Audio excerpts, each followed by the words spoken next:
Hey, Aaron. How's it going, Joe? Good to see Good. everyone. Hey. Yeah, good to see you, bud. You've been doing all right during all of this stay at home. Yeah, just been trying to keep busy, I guess. Doing the same thing as you're doing right now. It's one good way of reaching out to the diving community and stay sane at home, I guess. Exactly, right? Yeah, Yeah, no, we've been, the live streams have been really great during all of this. It's been a really good way for us to kind of keep in contact with all of our diving buddies all over the world, right? of course. And it's the only way at the moment. I mean, the old borders are closed, everything's closed.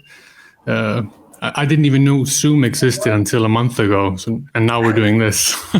I know, right? Yeah, we're doing we're using like Be Live and Zoom and Yeah. kind of all the different applications and Built like a never done home this before. studio in my apartment. Like, what's going on here? Right, right, yeah. It's like I just want to be a lot diving. of the guests were wearing PJs and like, and whatnot. So, but Yeah, well, cool, cool. Yeah, we got a lot we're going to talk about today. sure. And so for those of you, so for those of our viewers that don't know you, tell us a little bit about yourself and how you got started. I'm Icelandic. I'm 33 years old. I started Yeah. diving when I was about 16, 17 in Denmark. Um, Rather unpleasant experience. It was not the best introduction to scuba diving you could have had, I think. That's funny. Yeah. And after my college graduation, I kind of jumped on a plane before actually attending the ceremony and just went straight to Thailand, to be honest with you. Spent some years there getting into scuba diving, fell in love with it properly this time. And from then on out, it's been a no turn back. So I don't know if that's like 15 years ago or something now. Yeah. I One big read adventure. somewhere. I read that somewhere. Yeah, you started in Asia and you started kind of filming folks there, and you kind of got your foot in the door with behind the camera. Yeah, I mean, it's like everybody else. Everything has a humble beginning, you know. When I was in Thailand, I was jumping on the boat with open water students and filming their open water dive 4, right? And Hmm. showing them a tourist video at the end of it and selling it to them. Like that was my day job. Uh, Yeah. and looking back at it, it was a fantastic experience. It taught me so much about editing and how to speed edit and how to build a Hmm. storyboard on the go very quickly, which is what expedition diving kind of is all about.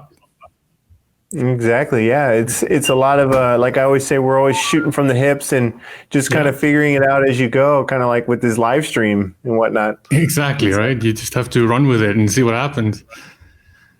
Yeah, I admire so many people that make make diving and their passion into like their career and kind of their story. And so, when I used to teach a lot with the schools, is that you'd have these kids that all were like, "Oh, I want to film underwater. I want to be a marine biologist and everything." But then when they see how to get to that end goal, they kind of get sometimes overwhelmed by it, and it's just you just got to do it.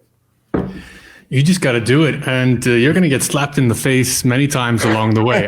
I can't tell you how many times I've walked home with a tail between my legs, Oh man. broke, miserable because the industry has overcome me. And nobody has ever joined the diving industry to become a millionaire. We can put it this way. It's I always tell been everybody I'm in it for the money and the fame and everything. yeah, right. And it takes a really big amount of persistence to stay in the industry. But then again, we have a wonderful community. As you know, when you travel to dive shows, and like the diving industry family is a fantastic bunch of people. So it's a real pleasure to be a part of it. Absolutely. Yeah, we got Mathieu in the background. He's piping in some pictures kind of as we're going through these talks and whatnot. So this is an interesting presentation because it looks like you're indoors in a dry suit. Is that true? Yeah, I think I was contacted by this agent, and they said, "Hey, do you want to come on this cruise ship?" When they were still sailing in Singapore, and I was like, "Not really. Why?" Well, we want you to do one presentation a day for 5 days in front of 1,000 people. I was like, Oh, wow. okay. I took the chance and did it, and it was a very, very strange experience. I've also never had a dry suit on stage. That was kind of odd, but it was fun. That's funny. Yeah. I was like, like, I noticed the suspenders. I was like, is he wearing a dry suit? Yeah. I think it was one of those things. I was going in between expeditions and stuff, and I was missing funding. And when they called me, and I was like, you're offering what? Yeah. Okay. I'll see you there tomorrow. Right. It works though, you know, it works. You can't say no in this industry. No, you can't say no. You got to work. So yeah, talking about work, you had a brief job working as a commercial diver in, I think, Scotland. Yeah, so I don't know if I'd call it commercial diving, because commercial divers will look down upon me if I say that. But I was in Scotland. My father lives in Scotland now, and I had some contacts there, and they introduced me to the razor clam catching community. And I hope amongst the 600 pictures you have in that folder, you don't have a photo of me razor clam fishing, because it is probably the most anti-DIR setup you have seen of all time. Oh, yeah. It's so funny. Like, everyone's real DIR, you know, when you're doing technical diving. But if you're getting paid to dive, if you're doing any type of working diving, it's completely different. It's all hands on deck. All hands on deck. You got a dry suit as your primary source of inflation and your only source of buoyancy.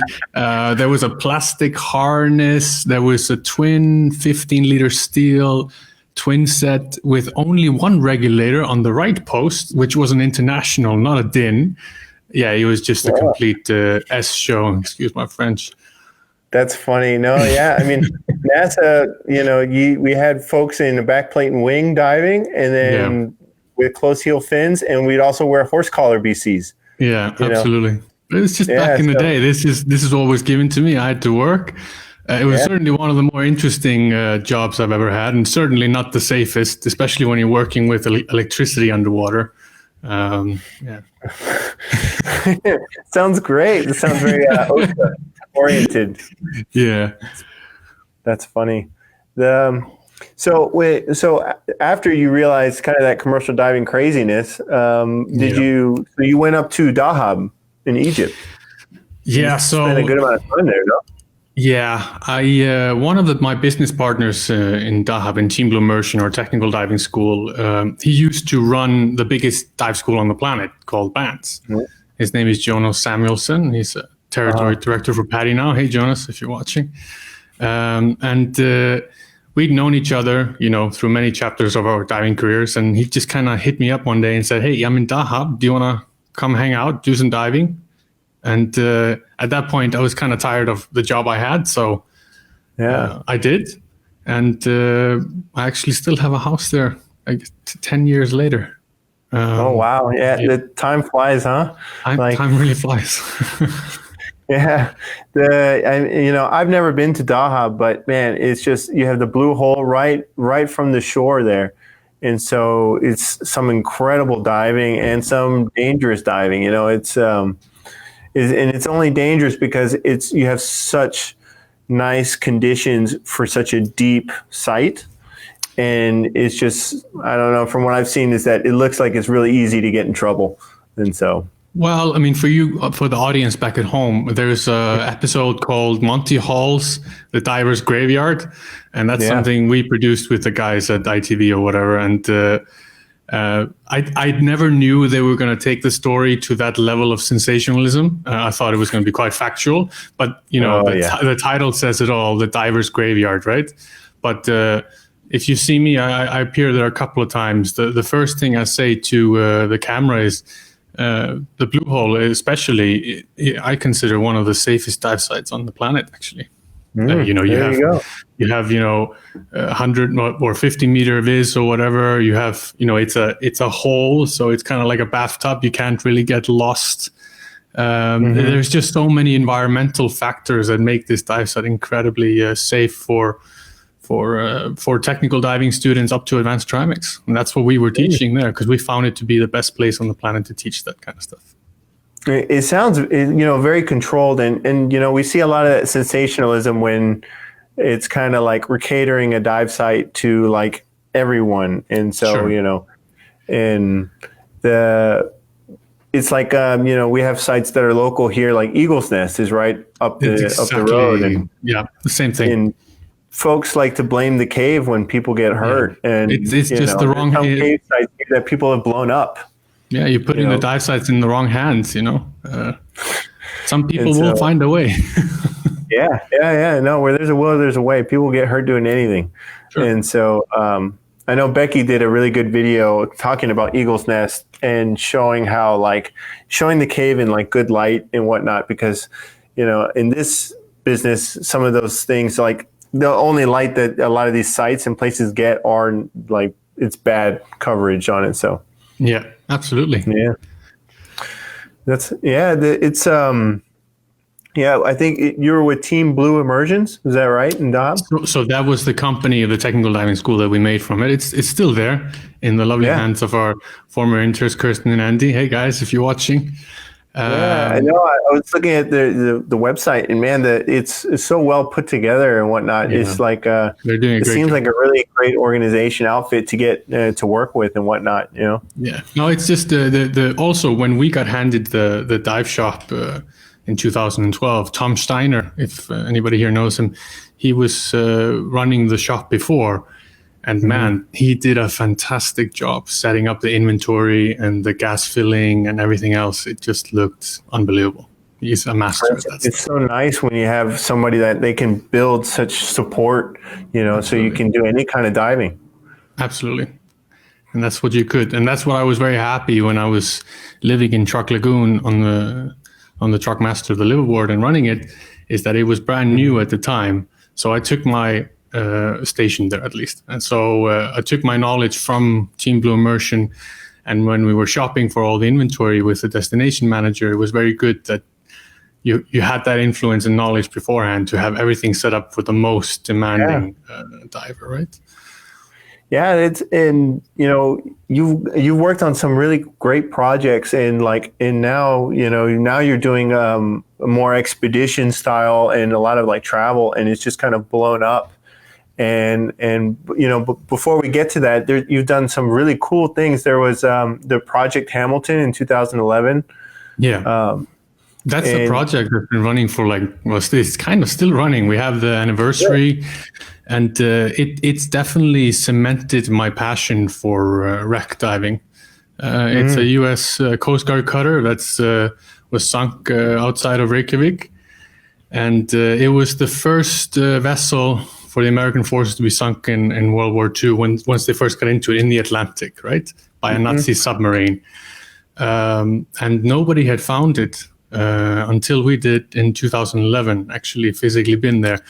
And to discover a vessel which has 25 souls still on it is a remarkable feeling, which is it's an incredible story. You guys have a video on Vimeo that like kind of a documentary that goes through it. Yeah, we made a couple of them, that goes through the whole story. And we went back, I believe, in 2013, 2014, after spending a couple of years speaking with the families of the fallen men in the States through a contact person named Dave Hamilton, and he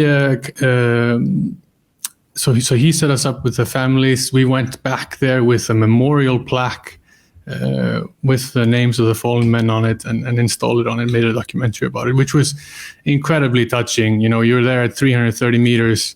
Laying a tear in your full face mask once you put it on, because it's been so many years of planning and pressure. You only have one chance to do the dive. You've taken all the helium reserves in Iceland to do the dive from the reserves in the hospitals, and you spent all the money on the boat for the one day. Oh man, it was intense. Yeah. And that's like, there's so much team pressure to have a successful trip. And that's when it gets the hardest. You stay disciplined with safety parameters and being able to, know where the lines are, know where the conditions are. And you guys put together a good documentary on it that really goes through the story. And, I never knew there was a ship that got shot that was sunken off of Iceland. I was like, wow. And the name Alexander Hamilton, one of your founding fathers, right? Yeah. So it's quite a significant ship. And the thing is, I found myself in Charleston, 4 or 5 years ago or something, where they were doing the inaugural for the new Coast Guard cutter, Alexander Hamilton. And this is why I really love wreck diving, because all of a sudden I found myself there with all these men, sailors, getting ready to take the first sailing on the new Coast Guard cutter. And all of a sudden this man comes up to me and says, "Thank you so much for everything your team has done." And I'm like, "Yes, what's your name?" "Doug Hamilton." So that's like the great, great, great grandson of like the guy on the $10 bill. And you're like, whoa, okay. Wow. Crazy stuff, So sometimes like the best wreck dives of my life have nothing to do with the wreck dive itself. It's such a combined experience often. That's incredible. I think, wow. I think we had a question from Rebecca. Good to see Rebecca on here watching. She was asking how deep is the wreck at? It's at 330 feet, so about 100 meters, something like that, 95, 100 meters. Yeah. Yeah, I think you broke the Icelandic deep dive record twice in a short time, right? Well, I mean, in retrospect, I mean, it's a part of an advanced trimix course, right? But we were in Iceland is not the most hospitable place to dive hypoxic, especially in the open ocean. But we were on open circuit as well, which made it even more challenging compared to the stuff we're doing today. Absolutely. Yeah,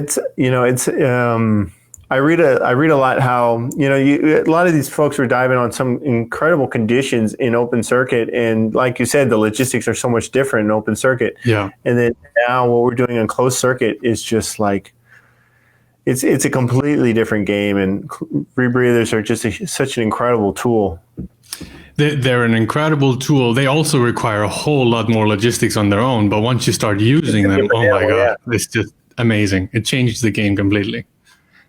It's with your expeditions, and since you did a lot in open circuit and now doing them, it almost seems like exclusively on rebreathers now, or you're focusing a lot more on just doing things on closed circuit. Like, what's the difference on it? Well, I think it was born a little bit before I went to Truk Lagoon, but let's say about 5 years ago, I started really getting into rebreather diving. I think I got my first certification in 2011 or something, 2012. And it started when I was, for example, in Truk, when 70% of the wrecks in Truk Lagoon are within recreational limits, right? So you would think OC is plenty to conduct most of the diving you want to do there. However, if you want to do some of the big wrecks like the Hyen, which is 10,000 tons, I lived in Truk for a whole year or more, and my goal during that year, diving almost every day, was to get from the bow of the Hyen to the stern of the Hyen without seeing sunlight, and that was a very hard mission. And it's not something I would want to do on open circuit. It's just the level of being able to go to 30 meters, 100 feet or whatever, and spend hours on end exploring is just a phenomenal experience. Yeah, these are some incredible photos that we have here. It's in looks like some shots are from Derek Covington too. He's from here too. Yeah. It's the neighborhood. I saw that too, because I used to do a lot of more wrecks in open circuit, and then we started diving them in the Keys, and it was just like, man, you can take your time and just explore so much. Absolutely. It's just, there are so many benefits to diving rebreathers. I'm not dissing open circuit. I love going on open circuit once in a while, but the weapon of choice when wreck diving is now definitely rebreathers for me personally. Yeah. And tell us, so with the Dirty Dozen, how did you come up with that name? What's the story behind that? I think that was a question that was thrown out here. I saw it from Max. How you doing, buddy? So the Dirty Dozen name came up in 2017, I believe. Me and the captain, Martin Cridge of the Truckmaster, we were having a cold beer after a long season, kind of Deco beer. knackered. Yeah, deco beer. And just having some deserved time off together and having a chat about truck and everything else. And I think it was getting close to the time where I was actually leaving. And we were just discussing ideas and thoughts and dreams. And one of the things we often discussed was, because there's so many wrecks, plus 50 in truck, is if it was up to us and we had this boat for 10 days, where would we go? So we made our list, which happened to be 12 wrecks of what we would do in the 10 days if we were in truck. So that's kind of where the dozen comes in. But it's also because of the old Lee Marvin movie, the Dirty Dozen, if anybody has seen it. And that was, I'll give Martin the credit on that one. He actually came up with a name and said, if I would do this, Aron, I would call it that. So Martin, definitely get credit for that. It's a good name, and like, man, you just kind of blew up. I mean, it's I remember a couple years ago when you were doing, like, when you started, and it's just like they're just blowing up. I'm seeing them all over, and it's becoming a real success, I think. Yeah. Thanks. It started as a passion project again. The idea was to be able to take a special guest. So in this case, an old friend, Mark Powell, on the first trip. You would have 12 passionate, wreck junkies. I think we had 4 hyperbaric doctors on our first trip.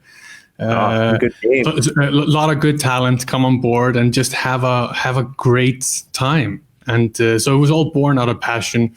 And to do it as a friend's trip. And once we'd done the first trip, we realized that we definitely got a hold of something different here. So we decided to keep going, create some more dates for the next couple of years and see what happens. And I think now we have a schedule until January 2025, and we have 40 plus or 50 charters between 5 different destinations. So yeah, it's definitely taking off. So I think people appreciate the fact that you're able to go diving with one of your idols in the destination of your dreams. Yeah, you have a kind of a guest speaker or a guest team member, guest diver on each of these groups. On most of these trips, yeah.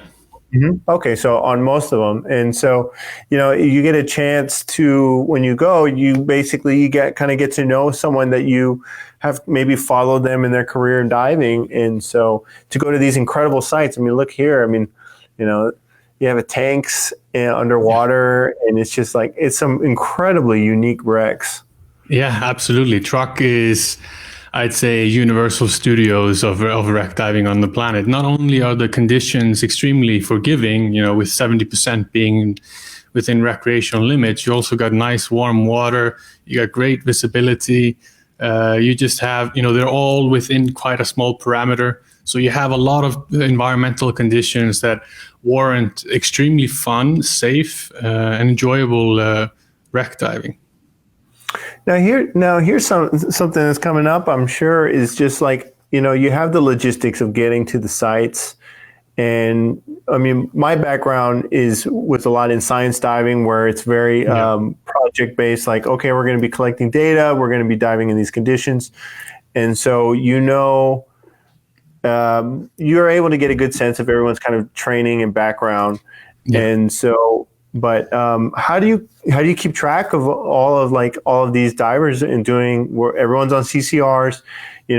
What can go wrong will go wrong, and so you have to be ready for not in the sense of like emergencies, but just kind of complications and stuff like that. It's a lot of work. It's a very good question, and I remember just talking for myself when I first went to truck. I had a lot of difficulties getting answers on certain questions just going on Google.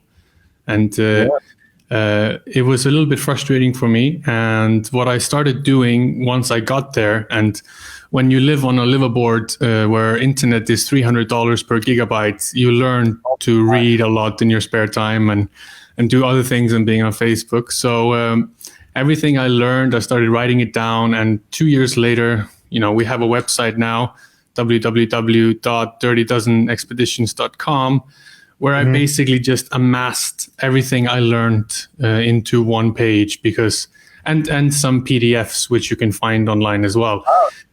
And that's something that I do with my guests, when they're joining the trip. First of all, you find everything out about their certifications, what units they're diving, what kind of experience they have. I'm not saying their personality is a good personality is a requisite for joining, but we make a point out of bringing good groups together. So it's good to get the jazz going between everyone. We start these Facebook groups, around a year in advance, where people can meet each other online, start chatting, and start diving together, maybe. Yeah, exactly. And just get to know each other, because we want everybody to leave on a first name basis, as friends, as a team, and the rest of it. And it just comes back to the thing of, the entire trip shouldn't be about the wrecks and everything else. It should be about the whole experience.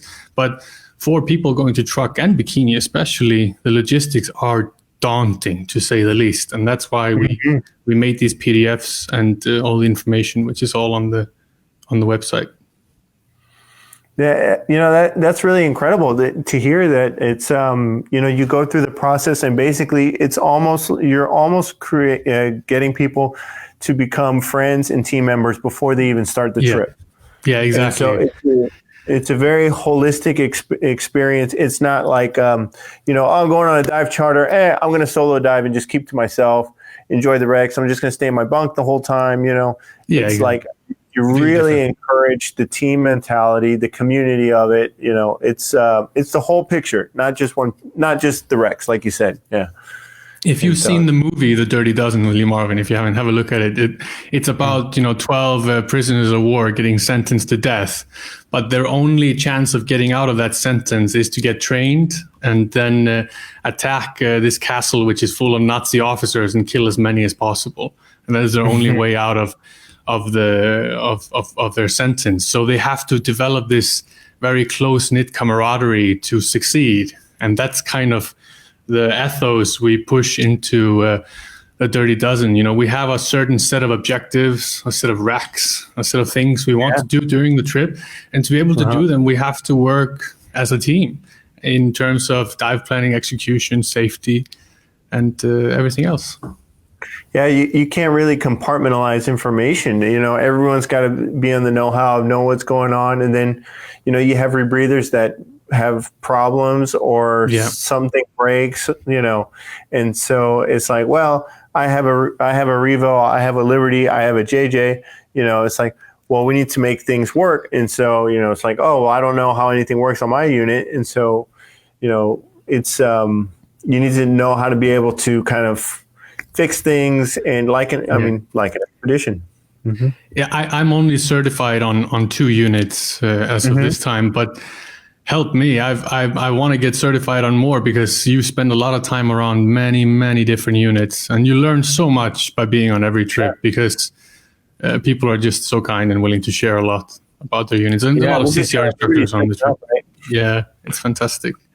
Yeah, you'll be coming with us to bikini, I'm sure. Oh yeah.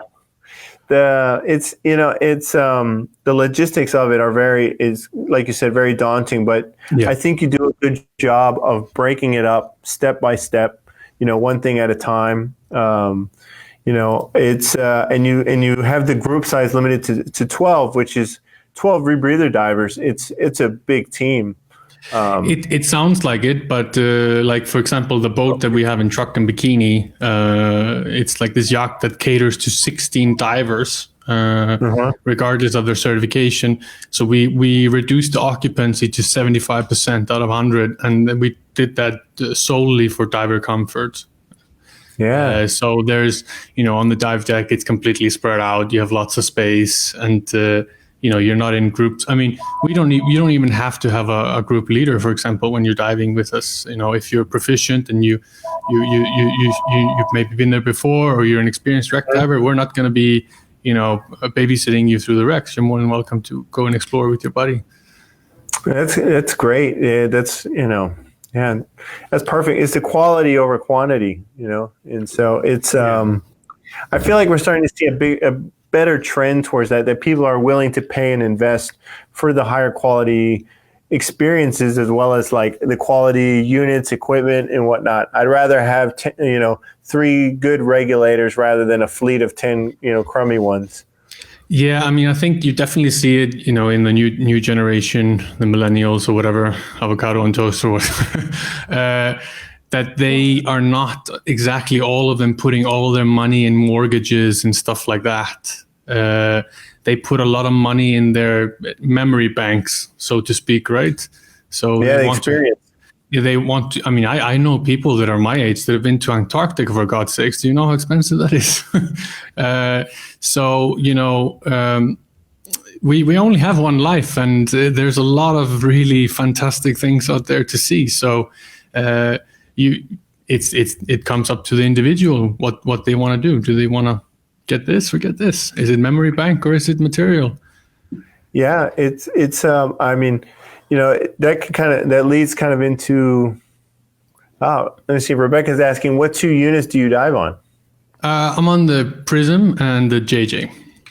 Yeah, both really good units. I think Stefan, who we had last week, he used to dive on a Prism as well, and so it's they all are great tools for the different dives that we're doing and whatnot. So, and a lot of them, they have a lot of the kind of the same common themes, but they're all very different too, Exactly. And I think one of the things that, it's always a big discussion in the community. If somebody invests $10,000 in a rebreather, they're always going to say their rebreather is the best. And I'm not saying any rebreather that I have been certified on or have gotten intro dives on is better than the other, because I find that certain rebreathers fit certain people for a certain purpose. And the way I dive might be different to yours. So, I've dived the Prism since 2012, and I've taken it to some crazy places, and it's been with me every step of the way. So I'm just happy with it. I don't see a reason to switch right now because I've had it for so long, and it's helped me in a lot of different conditions. Yeah, exactly. I mean, I like my Liberty because it's got the green light, like I'm like a Christmas tree diving on it. But you've seen the Liberty. What do you think about it? I think it's great. I think, your company and the way you present yourself on the diving industry stage, I think you've done a fantastic job. We have so many different manufacturers in the industry, and what I really enjoy about your company is that you have a very strong foundation. You have a big, very professional factory. You put a lot. You can see the passion through the work that you do, and you do an excellent job at it. Oh, thank you so much. We're a big family at Divesoft. It's absolutely, and you can feel it. I know. I was happy that they brought me in, and so it's. I think I've been with it. It's been. I started. Well, at least I came over here from Texas in January 19, but I was in the fall of 18 with them at DEMA, and it's a big family. Everyone is really close. The factory is. It's very clean. I compared it to when I told them, I was like, it reminded me of so much of NASA. Yeah, right. The light mock-up facility that we used to have and build all the mock-ups for the pool. It's that quality in the engineering, and they really invest in the team. And so, Jacob, one of your employees, Jacob Slama, he's a very good friend of mine. We always hang out at dive shows and have a good laugh. I even got to. That's a boy, Jacob. There he is. I got to take him to Chernobyl last year, which was absolutely fantastic. That's our first kind of surface trip that we're offering. We're doing trips to Chernobyl now, and we gonna dive into that too. That's he looked a little nervous. I think he was a little worried. He looked a little nervous. There's a few more photos of him, and I think he's looking down a corridor to this black door, which leads into Unit 4. Where the whole accident happened, and you can just see him turning around. And I've never seen anybody so scared in my life. It was hilarious. He's got the whole outfit on. Yeah, exactly. But I tell you what, though, in his defense, it is one of the craziest things I've ever done in my life is to go and visit. Really? Oh my God, it is absolutely the biggest mind F you've ever had. To be honest with you, it's just all your emotions are like a piano. You're happy, you're angry, you're sad, you're excited, you're anxious. Like it just, you come out of it drained and exhausted of emotions. Wow, because an it's emotional roller coaster. yeah, it's really messed up. And the television show came out, I think it was last year or Yeah, just about the time we went, coincidentally. Yeah. Yeah, coincidentally. And so, it looks like we got a question. What's the red ducky? Oh yeah, I just thought it would be like a little Easter egg, you know. Jacob keeps throwing them at me at shows. I have too many of them in my bathtub, so I just kind of took it out. We have a lot of fun at the dive shows. We had a good time in Orlando, Redeema. Yeah, absolutely. But let's stay back on Chernobyl. I mean, it's the show came out last year, and then I saw that when you guys went, it was just like some really incredible pictures. I hope Matt will throw a couple of them up, and it's and you're going to be doing expeditions there now. But it ties a little bit into the ethos of our company, right? So we have a lot of people that go to Bikini Atoll, Operation Crossroads, which was a huge, nuclear experiment on all these Navy vessels and the rest of it. A lot of people, they also go to Bikini with that whole aspect. They're fascinated by nuclear tests, by radiation. That's a big part of the trip. So I'm kind of the same. I've always had a weird fetish for fallout scenarios, whatever it may be. So I'm living in Kiev now. Actually, I'm only 2 hours away by car from Chernobyl, to be frank. And last year it was just too good of an opportunity to miss, to drag some friends and to try it out, because it was just a place that I wanted to go for over a decade, and man, does it not disappoint. I mean, you're there for 3 days, you're staying in an old USSR, communist scientific base in the woods. I mean, that's a car on there. You're going through Pripyat, the city that was abandoned, that's a complete ghost town, and you're just walking into all the different buildings, and you're standing outside the hospital where all the firemen were brought in, and it is in an incredible place, a place like no other. And, it's one of those things that I kind of realized about myself now that I look at the destinations we go to: Truk Lagoon, Bikini, a lot of radiation, Chernobyl. Well, there's the radiation, but there's something that fascinates me about, I like learning about these disasters. There's obviously a lot of human pain involved in Bikini Truk, but a lot of people died. It was a horrible thing that happened. And I'm very passionate about learning about how it happened. I think it's still, we're living in the long peace right now, right? We have had, since World War II, a major conflict for 6 years. So I think for our generation, at least for myself, it's important to still go out and see what's left of it and remember what other people sacrificed and died for us to live in a world of peace today. You bring up a really good point, the long peace, and it's a lot of these things, like, we can't relate to it unless you go to it and you go and you see it. You see the broken glass. You see the ships with guns, and you have munitions still on board. Yeah. And it's just like, it's a stamp of a different time. And it's, we have to take the lessons from those past, and we have to appreciate the sacrifices that people made and the commitments that people made just to ideals. And absolutely. And that leads to, it's like, we're kind of in a polarizing time where people's opinions are basically stamped to their face in their social media. And so it's, you have to understand that we all, like the majority of us, like, we all come from good places, and we're all like, we it's like, oh, my perspective is my perspective, it's my opinion.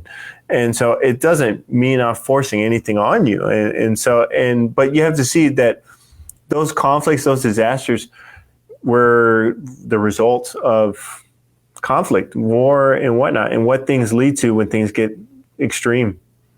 Yeah, and I think it's an often if I keep going down that rabbit hole. yeah, it starts to become a philosophical rabbit hole. But I think it's an unexpected thing that people see when they come to Truk, because everybody comes with different expectations of what the destination is, and so did I when I went there. And it's just once you get there, the history of the place, it just completely overwhelms you. And I think that's an often overseen part of the whole experience, is the history of these things. And that's why I love these places very much. It comes alive. I need to take, you need to come to Houston, Texas one day, and I'll take you to NASA, and you can see the history there. Yeah. NASA was built on ranch lands. Yeah, absolutely. And like, there's so much history when you go into the old mission control room. You see the phone that was the direct line, the red phone to the president. Yeah. And you can see that it's been off the hook a couple times. Like people, and it's just those things they really do come alive. The air comes alive. Absolutely. We can go on and on about this, but I remember, like, we were at this Explorers Club dinner, a couple of years ago in New York, and they had the 50th anniversary of Apollo. And you had like 13 of the Apollo astronauts on one stage, and they were all sitting and sharing the story about, when they were on the moon and this stuff. And I've never had so many like chills in my entire life. It really comes to life. It's fantastic what our generations have been through. And we're only just starting to go to the moon again now.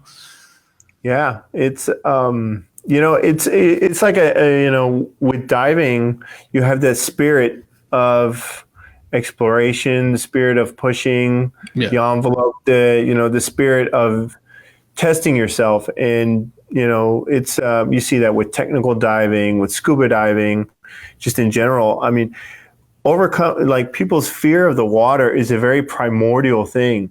And it we used to teach the sea survival and the helicopter training, and you see people with real tough guys with like face tattoos, and you put them in the water, and the water makes cowards of us all, and they start crying, and they want to quit, they want to get out. And so it's but it's something that's just like, we don't feel at home unless we're underwater and in the water. And so it's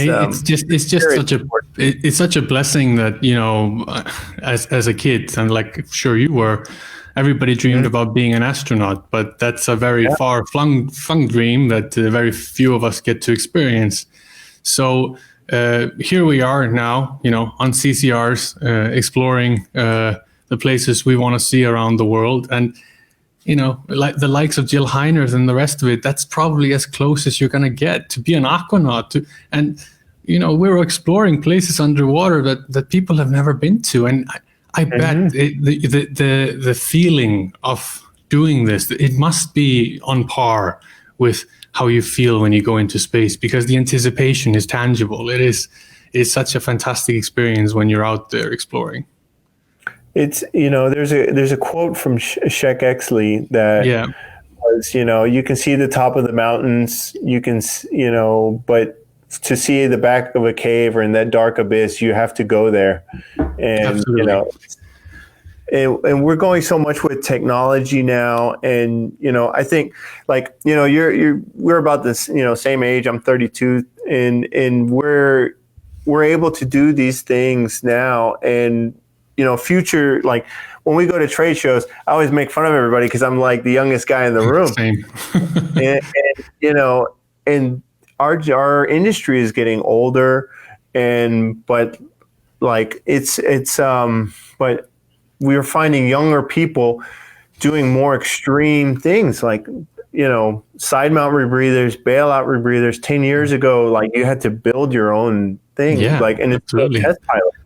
Yeah. And so it's more complicated thing. That's one of the visions in Divesoft, or at least one of the things that with that Jacob Shimonek told me. He's like, our future generations, they're not going to know how to sharpen a knife, but they're going to know how to build the software that's going to build a machine that'll do it for me. It's a different perspective in the mentality of kind of like the future of how we're going in the direction that we're going. Absolutely. No, I couldn't agree more. I'm very curious to see how things are when we're the old guys at the show one day in a couple of decades. Next week I'll have Michael Menduno, a guest on Legend. here. I hope he's watching. And man, the stuff he's been sending me from the tech conferences from the '90s it's great stuff. And so it'll be a good jump to the future and trip to the past. And so, I heard that dive shows used to be very different, I think, back in the '90s. Yeah, I always make fun of the divers. They always talk about the old days, and it's like we talk about the future now. Absolutely, but we're diving the past. Yeah, exactly. There you go. Like it's we're using the technology to go dive in the past. You have a Mark V helmet. Yeah, that's in the elevator shaft on the way to the sick bay of the aircraft carrier USS Saratoga. That's in the dive locker of the USS Saratoga. It's such a fantastic wreck. I think it's over 100 years old now at this point. It used to be a battleship converted into an aircraft carrier. And I will never forget the first dive I did on the Saratoga. The anticipation. People that love Bikini Atoll share the passion that I am telling you now. You build up to this trip for so many years because it's such a big adventure to begin on. And when you're standing on the dive deck and you're just about to jump in the Saratoga, the aircraft carrier, for the first time, and you get down there. I mean, it's 40,000 tons. It is absolutely massive. And once you head towards the elevator shaft, you get presented by a myriad of penetration options. If it's into the sick bay to see that helmet, if it's going to the dive locker, into the scullery, the command information center, it just goes on. And I often liken it to a shopping mall, in the zombie apocalypse, right? You have a shopping mall with lots of different levels and hundreds of rooms where there's just stuff everywhere. And that's pretty much exactly what the Saratoga is in my mind when I think about it as a dive. You just go inside and there's just destruction and stuff everywhere, and there are some phenomenal penetrations you can do. If somebody's interested, if you go on the website, my website, and check out there's a page called Bikini Atoll and then Rex. Under the Saratoga is a download link to the official schematics, and you can print them out. We used to print them out on like 3-meter prints and lay them on the floor. Because you can, you can plan your way down to what you want to do, and it's just, it's a wreck like no other. I can tell you that.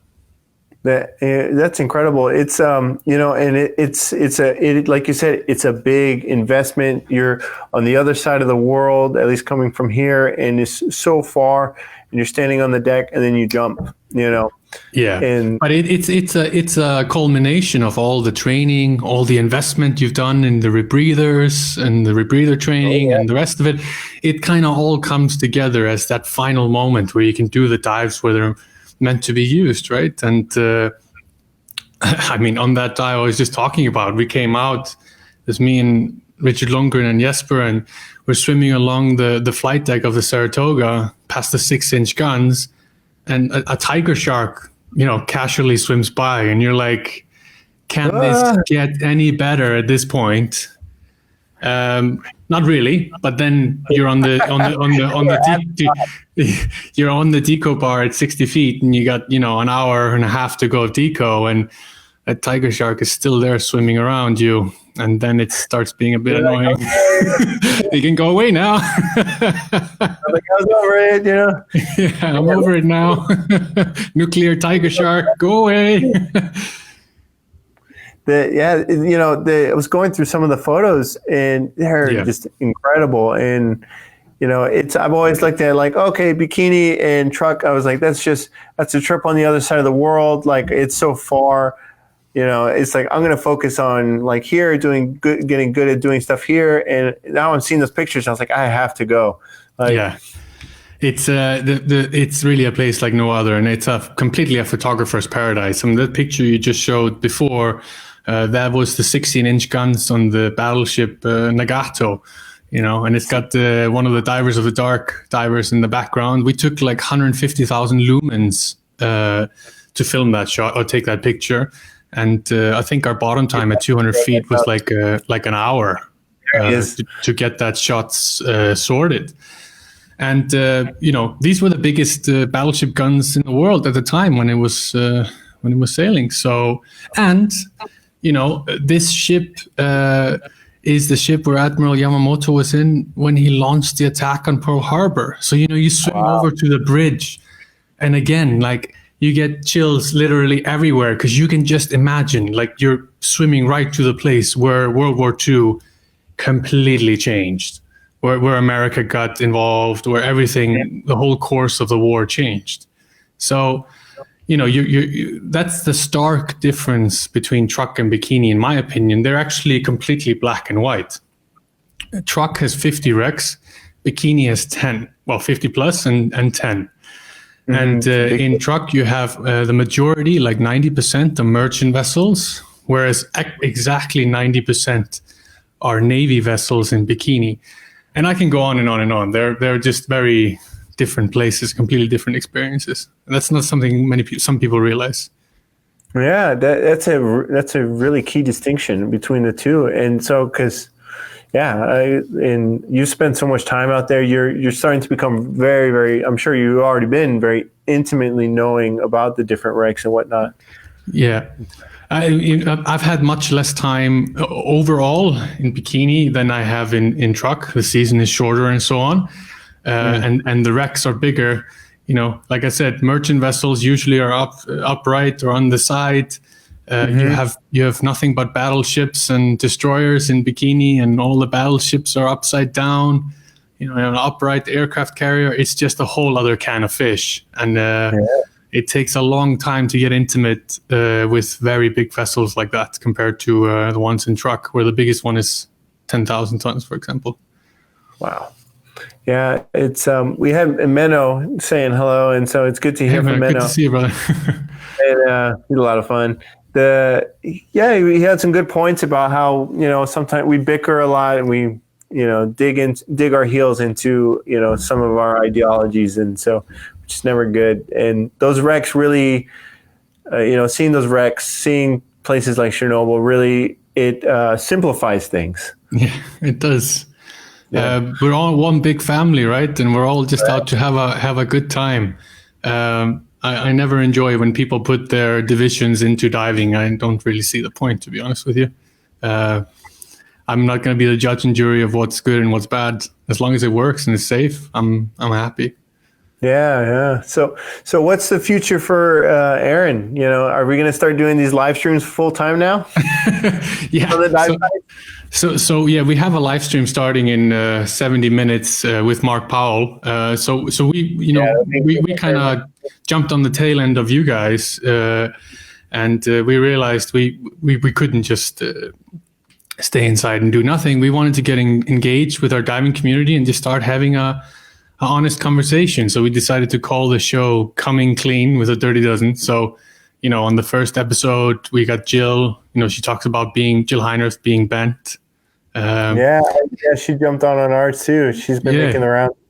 Yeah, exactly. And then we had Matt Jevon. He's talking about his experience having COVID-19. So as a CCR instructor, how he's been dealing with that. And tonight we're finding a lot of new things with divers that have been affected. So that's some important information for everyone to take a look at. Exactly. So we try and bring up these topics. And tonight we're doing it with Mark Powell. We do the live streams, but we also have the offline episodes saved on our YouTube channel as well. Yeah, we've been doing the same thing. We've been trying to create content, trying to connect with our folks. Social media, it's becoming such a bigger part of people's lives and MO. We don't have the production costs or necessities that you would have with like making a commercial or putting an ad. I'm in my living room. Right? Yeah. We're in the front office, and so it's just like we just kind of throw this together, and we try to, like you say, come clean. We're trying to just create content for folks to just take a look at. And, you talk about the expeditions, you talk about different topics like, decompression and whatnot. And that's some stuff I would love to get into in some other videos, but I wanted to, I'm so happy with the people that I get to meet and know in the industry. So I want to share interesting people to the whole diving community. And so, and then I can share, some of our products and whatnot. And, it's an incredible tool, and I think it'll be an even bigger player in the future. So it's funny. I realized a few years ago when I first started getting, talking a lot with Jacob and starting getting more involved with Divesoft in general. I've had your analyzer since 2011. And because we had one of them in the shop, and it came with a shop when I bought it, and I never, because I think the logo or anything isn't nearly as well. It's changed, so I never really took notice of it, and I didn't really put the two together until a few years ago. Oh yeah, that old analyzer is a Divesoft one, and we only used that one for special occasions, for really deep dive, because it was so good, and we didn't want to mess with it too much. Don't worry out, guys. Don't worry out. But that thing is reliable, and 9 years later, and it's still working. It's fantastic. Yeah, I mean, our iPhones don't even work that long, No, absolutely not. But to answer your question, I don't think I'll be doing this twice a week forever. I prefer, hopefully, and hopefully we can all get out of the house soon enough and start diving. But I'm not going to stop this. I've really been glad to engage with the diving community. I had so much fun with it as well. And just keep going. Bring a guest on once in a while and talk dirty, have fun. Right. There you go. I was like, if we were doing this in person, we'd be having beers and chit chatting and everything. And so it's a good step in the right direction. Yeah, absolutely. And I'm so glad you would have me on and just have a chat, buddies. And hello to everybody out there. Of course, yeah. Can't prime my Divesoft analyzer from my cold dead hands. That's right. Hear, right. Yeah. So we're excited. We might even start ramping up another show where we'll do on a different day of the week and talking about just talking about gear. And so it's just trying to connect more with the clients, the customers, and just people that are interested.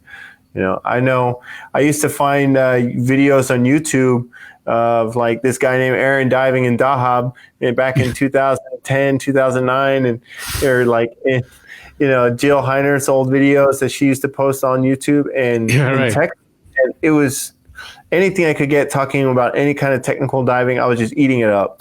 Yeah, and it's I think people don't realize, everything that you're doing out there, all the dives you're doing, it means something to someone, So why not share it with the community and get these fantastic destinations out there that you're diving in at home? That's great. Well, I think the future of diving is going to be very, very exciting as cameras are getting better. We're filming and sharing more what we're doing, and so. And technology has just taken us. Information technology is showing us places where we never knew about before until we were digging very deep in some library. So. At the end of the day, the adventure is out there, and like I can only speak for myself, but my partners that run the liveaboards where we conduct our business, they have keys to 16 different boats. So the imagination is my only obstacle at the moment, and I know we have a lot of people that are excited to go out and just do some fun stuff. Yeah, it's exciting times, I think. So yeah, I think so too. So we need to be sure that everybody needs to check out the Dirty Dozens. Is the website's thedirtydozens.com or dirtydozenexpeditions.com? dirtydozenexpeditions.com. There we go. We have it floating on the marquee, and we'll hopefully I want to put some links on our comments of some of the videos that you have on YouTube and Vimeo. And so they're really awesome videos, awesome content. And like you said, you put PDFs online and it's just so much information. We have an active blog there as well. Everything. So great. Well, thank you so much for joining us. And so Anytime. be sure that everybody needs to tune into your show that's coming up in an hour. Yeah, and in an hour. Mark Powell, I know I'm going to be tuning in on that. Mark Powell has some incredible insights to the physiology behind diving. So yeah, his episode is going to be called "The Latest Thoughts in Deco Theory." So you just need to go on the Facebook page of the Dirty Dozen Expeditions, and the live stream will be starting there in 1 hour. Great. Well, thank you so much for joining us. And anytime, man. Glad to be here next week. All right, see you, brother. All right, bye-bye.